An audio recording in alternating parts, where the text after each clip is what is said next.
Hi friends, welcome back to happy home sweet home channel. ఈరోజు మనం ఎంతో రుచికరమైన గోబీ మంచూరియా ఎలా చేయాలో చూద్దాం. ముందుగా మనం గోబీ అనేది చిన్న చిన్న పీసెస్గా కట్ చేసుకోవాలి. ఈ క్యాలీఫ్లవర్లో మనకు తెలియని చిన్న చిన్న పురుగులు అనేవి ఉంటాయండి. సో ఇవన్నీ మనం క్లీన్ చేసుకోవడం కోసం ముందుగా మనము హాట్ వాటర్ పెట్టుకుందాము. ఈ వాటర్ కొద్దిగా బాయిల్ అవ్వాలి. 2 స్పూన్స్ సాల్ట్ యాడ్ చేద్దాము.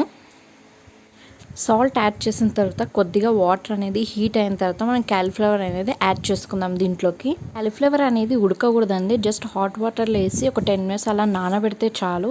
ఒక 10 మినిట్స్ తర్వాత ఇలా మనం చేత్తో అంతా నీట్గా శుభ్రంగా వాష్ చేసేసి ఒక చిన్న జల్లెల్లాగా ఉంటుంది కదండి, దాంట్లోకి మనం వేసేసుకోవాలి. నీళ్ళంతా బాగా డ్రై అయిపోవాలన్నమాట. అలా వేసేసుకోవాలి. సో దట్ మనకి ఏమన్నా చిన్న చిన్న పురుగులు ఉన్నా అనేది హాట్ వాటర్లోనే ఉండిపోతాయి ఇలా చేయడం వల్ల. సో చూడండి, అలా నీట్గా అలా మనము జెల్ లాగా ఉంటుంది కదా, అలా గెరిటతో మనము ఒక దీంట్లోకి వేసేసుకుంటే సరిపోతుంది. చూడండి అండి, అలా నీట్గా తీసేసుకున్న తర్వాత చూడండి, ఇలా మనకు ఒక 10 మినిట్స్ ఇలానే పెట్టుకుందాము. సో దట్ వాటర్ ఏమున్నా కానీ బయటకు వెళ్ళిపోతుంది. ఇప్పుడు ఒక ప్యాన్లో మనము కొంచెం చికెన్ మసాలా వేసుకుందాము. తర్వాత ఇంకొంచెం గరం మసాలా వేసుకుందాము. 1 స్పూన్ వేసుకుంటే చాలు. దీని తర్వాత మనం కొంచెం అల్లం వెల్లుల్లి పేస్ట్ కూడా వేసుకుందాము. తర్వాత కొంచెం సాల్ట్ వేసుకుందాము. తర్వాత 1 స్పూన్ కారం పొడి వేసుకుందాము. తర్వాత కార్న్ఫ్లోర్ ఒక 2-3 స్పూన్స్ వేసుకుందాము. సో ఇదంతా వేసుకున్న తర్వాత కొంచెం ఫుడ్ కలర్ వేసుకోవాలి, చిటికెడైతే చాలు. దీని తర్వాత హాఫ్ లెమన్ జ్యూస్ వేసుకుందాము. ఒక హాఫ్ లెమన్ అయితే చాలు. సో పులుపు చాలా టేస్టీగా ఉంటుందన్నమాట. గింజలు ఏమన్నా ఉంటే సైడ్కి తీసేసుకుందాము. ఇప్పుడు దీన్ని బాగా మిక్స్ చేసుకుందాము నీట్గా. బాగా మొత్తం అంతా పీసెస్కి అన్నిటికీ మసాలా అంతా పట్టేటట్టు బాగా మిక్స్ చేసుకోవాలి. దీని తర్వాత చూడండి, ఇలా బాగా మిక్స్ అయిపోయింది. ఇలా హాఫ్ అన్ అవర్ అలా నానబెట్టిన తర్వాత ఒక ప్యాన్లో మనము ఆయిల్ వేసుకుందాము. చూడండి, ఇలా డీప్ ఫ్రై కోసం ఆయిల్ వేసుకోవాలి.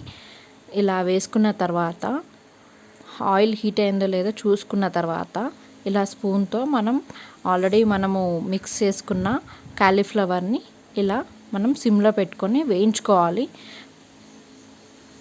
వేసుకున్న తర్వాత వెంటనే కలపకూడదండి, ఒక 5 మినిట్స్ తర్వాత కలపాలి. కలిపితే ఇలా మసాలా అనేది విరిగిపోదు అనమాట. సో దానికే ఉంటుంది బాగా. సో ఇలా బ్రౌనిష్ కలర్ వచ్చేంతవరకు మనం కలుపుతూనే ఉండాలి. సో బ్రౌనిష్ కలర్ అయిందనమాట. ఇంకొంచెం మనం వేయించుకుందాము. సో దట్ బ్రౌనిష్ కలర్ వస్తే క్రిప్సీగా ఉంటుంది అనమాట. చూడండి అండి, బాగా వేగిపోయాయి, బ్రౌనిష్ కలర్ వచ్చాయి, లైట్ గోల్డెన్ కలర్ వచ్చిందనమాట. ఇప్పుడు మనం దీన్ని తీసేసుకొని సైడ్ పెట్టుకున్నాము. ఇలానే అన్నీ వేసుకొని బ్రౌనిష్ కలర్ వచ్చిన తర్వాత తీసేసుకుందాము. చూడండి, ఇప్పుడు మనం ఫ్రై కోసం ఫస్ట్ నేను కొంచెం వెల్లుల్లి, తర్వాత ఉల్లిపాయ, తర్వాత కొంచెం అల్లం చిన్న చిన్న పీసెస్ కట్ చేసుకొని పెట్టుకున్నాను. ఇప్పుడు ఆలివ్ ఆయిల్, తర్వాత tomato ketchup or tomato sauce, తర్వాత రెడ్ చిల్లీ సాస్ అండి. ఇవంతా డీప్ ఫ్రై కోసం కావాలి. సోయా సాస్ కూడా తీసుకున్నాను. సో డీప్ ఫ్రై కోసం మీరు తినాలంటే ఇలానే తినచ్చు, లేకపోతే డీప్ ఫ్రై కూడా చేసుకోవచ్చు. ఇది కంప్లీట్లీ ఆప్షనల్ అండి. డీప్ ఫ్రై చేస్తే ఇంకా టేస్టీగా అండ్ రెస్టారెంట్ స్టైల్లో వస్తుంది, అందుకే నేను డీప్ ఫ్రై చేస్తున్నాను. సో ఫస్ట్ మనం ఆలివ్ ఆయిల్ ఒక 2-3 స్పూన్స్ వేసుకుందాము. సో 2-3 స్పూన్స్ అయితే చాలు. ఇది కొంచెం హీట్ అయిన తర్వాత వెల్లుల్లి వేసుకుందాము. తర్వాత అల్లం కూడా వేసేసుకొని లైట్గా ఫ్రై చేసేసుకుందాము. ఇలా లైట్గా ఫ్రై అయిన తర్వాత మనం కట్ చేసి పెట్టుకున్న ఆనియన్స్ కూడా వేసేసుకుందాము. ఇది కూడా లైట్గా ఫ్రై చేసుకోవాలి, ఎక్కువ ఫ్రై అవ్వాల్సిన అవసరం లేదు.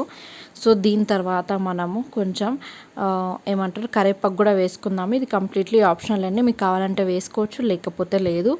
సో ఇలా మనం అంతా ఫ్రై చేసేసుకున్న తర్వాత గోబీ కూడా ఉంది కదా, ఈ గోబీ కూడా వేసేసుకుందాము. వేసేసుకున్న తర్వాత బాగా మిక్స్ చేసుకోవాలి. మిక్స్ చేసుకున్న తర్వాత ఇప్పుడు సాసెస్ అన్నీ యాడ్ చేసేసుకుందాము. ఫస్ట్ రెడ్ చిల్లీ సాస్ తీసుకున్నది, అది ఒక 2 స్పూన్స్ అలా వేసుకుందాము. యాజ్ పర్ యువర్ టేస్ట్ అండి, మీకు ఎక్కువ కావాలంటే ఎక్కువ కూడా వేసుకోవచ్చు. నాకు తక్కువ కావాలి, అందుకే నేను లైట్గా వేసుకుంటున్నాను. అన్ని జస్ట్ ఒక 2 స్పూన్స్ వేసుకుంటున్నాను. తర్వాత టమాటో సాస్ వేసుకున్నాను. Tomato sauce or tomato ketchup రెండిట్లో ఏదన్నా వేసుకోవచ్చు. కొంచెం సోయా సాస్ కూడా వేస్తున్నాను. సోసెస్ కొంచెం తక్కువనే వేస్తున్నాను.